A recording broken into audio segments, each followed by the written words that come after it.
विरोधी पक्ष म्हणून महाराष्ट्रात महिलांच्या विरोधी वाढलेले अत्याचार, बालकांच्या विरोधी वाढलेले अत्याचार याची परिसीमा आता गाठलेली आहे. आणि बदलापूरला झालेली घटना ही पोलीस खातं गुन्हा नोंद न करण्यासाठी आणि ज्यांची संस्था आहे त्या संस्थेमार्फत देखील हा गुन्हा दडपण्याचं जे काम झालं त्यावर बदलापूरकर चिडलेले आहेत आणि संतापाने ते रस्त्यावर आले. त्यात राजकारण भारतीय जनता पक्षाला किंवा मुख्यमंत्र्यांना कसं दिसतं हे आम्हाला कळत नाही.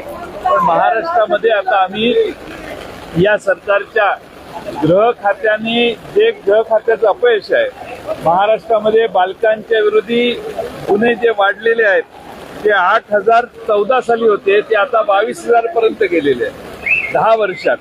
महिलांच्या विरोधीचे अत्याचार होते ते 26,000 होते 14 साली, आज तो आकडा जवळपास 50,000 पर्यंत पोहोचलेला आहे. म्हणजे या राज्यामध्ये बालक सुरक्षित नाहीत, महिला सुरक्षित नाहीत आणि त्या विरोधी 24 तारखेला महाराष्ट्र बंदचा पुकारा हा महाराष्ट्रातल्या सर्व विरोधी पक्षांनी महाविकास आघाडीने दिलेला आहे. यात राजकारण नाही तर सरकारला महाराष्ट्रामध्ये काय चाललेलं आहे कि महाराष्ट्र में पिछले 10 साल में महिला और बालकों के विरोध में जो अत्याचार है उसमें दुगना तिगना बढ़ोतरी हुई है.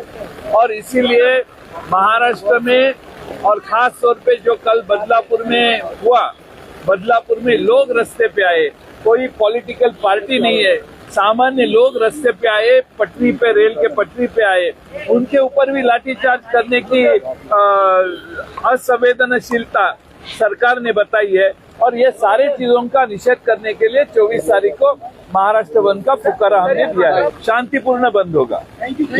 नवनवीन बातम्या बघण्यासाठी आमच्या चॅनलला सबस्क्राइब करायला विसरू नका.